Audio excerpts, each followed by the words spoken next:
It's really easy to see in the Greek. I don't know if I'm getting it across. That's why he's using the word save here, remember? Last time he used the word save was in 121. Law of first mention. First time he's talking about the word save in the epistle, it's back in 121. You're already a seed. It's able to save you from your trashed up thinking. Okay, so now he's talking about that. Okay? What's the profit of the word if you say, he's not saying it's true. If you say you have believed the word, well, but it didn't change your soul.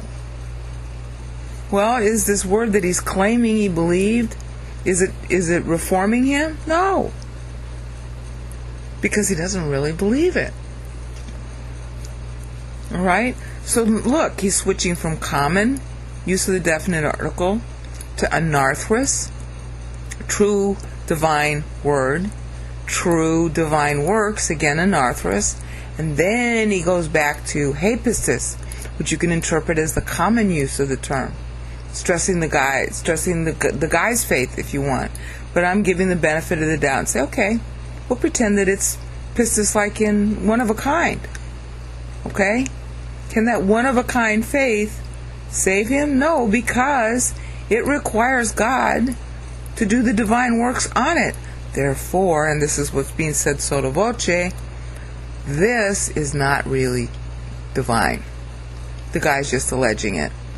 So it's his own misguided belief that he's in the Word, which is echoed later by John in 1 John 1:8 and 1 John 1:10, deceiving himself, which we also saw back in 1:23. If a man is a hearer but not a doer, it's like a man who looks at his face and then forgets. If you're just mouthing the word and telling yourself that this is believed word and oh how holy you are, you're not holy, and it didn't change your soul. So there are no divine works in you. So can this not divine faith save him? No.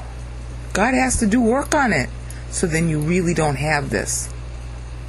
You're just fooling yourself that you do. Okay? So now we get to 2:15. So now he's drawing the analogy again to the prophet of being naked and in need of daily food, but people just give him good wishes. But that's the same thing. The guy is alleging that he's got the faith. See? Someone says, okay, that he's got the faith. He's alleging that he's got it. In fact, he's stressing the fact that it's an allegation because it's in front of lege. Alright, to say. See? Someone says, faith, he says he has. Okay?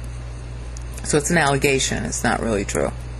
Alright? So that's like wishing that you were holy. Wishing that your soul was changed. Okay, but it's not changed. Just like, and this is a term that the Lord uses in Revelation, you're naked. Okay, he's talking to the Laodiceans. You're naked and hungry. Yeah, you need the word, your food of the word. You don't have it. You're just telling yourself you have it. Just like they were telling the poor, who they despised, okay, well, go in peace. Okay, but they're not giving them any food. Yeah, and the soul that's pretending it's got faith doesn't have any food and is naked. They're still saved, you'll notice. Brother or sister, brethren, it's not talking about them being unsaved. It's talking about them being carnal and without the word in them. Word might as well be dead, which is what he's going to say next. See? They're not getting what's for their body, and you're not getting what's for your body because you're busy fooling yourself. Oh, I'm in peace, I'm filled, just like 1 John 1:8, 1:10 says. You're alleging you got the faith, you're alleging that there are works, when you're probably gauging it by your physical works. Okay, but you don't have it. This so-called faith isn't going to save you, isn't saving you from your soul. Your soul's still trashed up, just like the person is still naked and still hungry, fantasizing that he's filled and warm, being told he's filled and warm. Go on, be warm. You know, that's like most churches. They give you rah-rah Jesus. Okay, but no food. Alright? So now we get to Okay, just as, hutas. Even so. The faith. Now we're going back to, see, he's switching it. Here it was the allegation that it was the faith, but here it really is the faith. This means the word believed. The word believed, if there is, and again, see, look. Erga, anarthrous.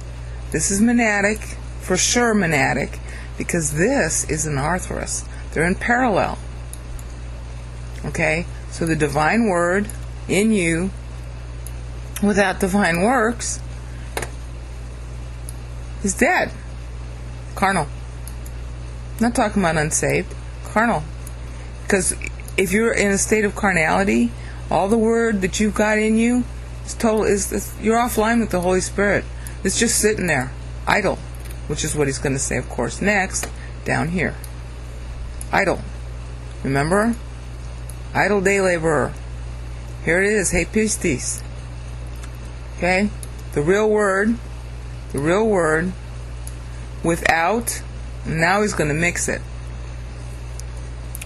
Tone ergon. Look at. Here it's anarthrous, but here he's inserted the article and made it plural. So now we're talking about the effect on you. What comes out of you.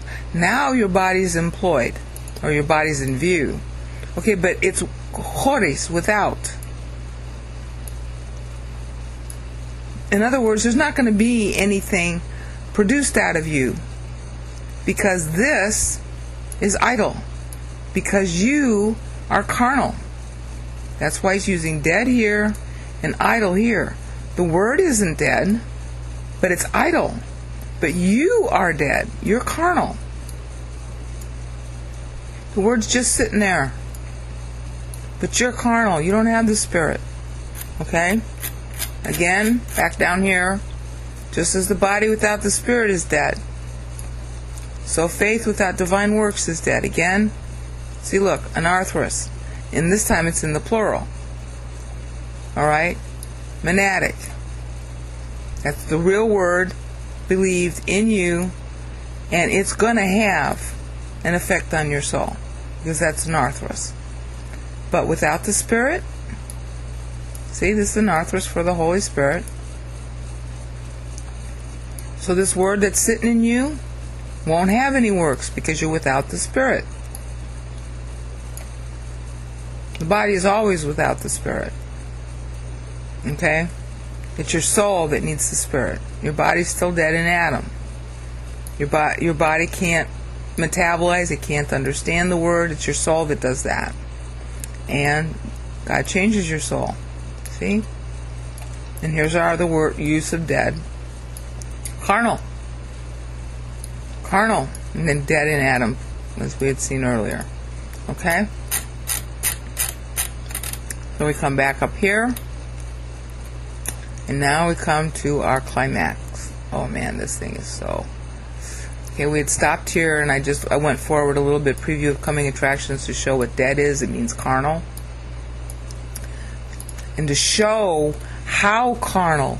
And to show, he was saying, go in peace, be warm, be filled, how they're fooling themselves. And we showed here the guy is alleging, the straw man is alleging to have divine word. Okay, but there's no divine works.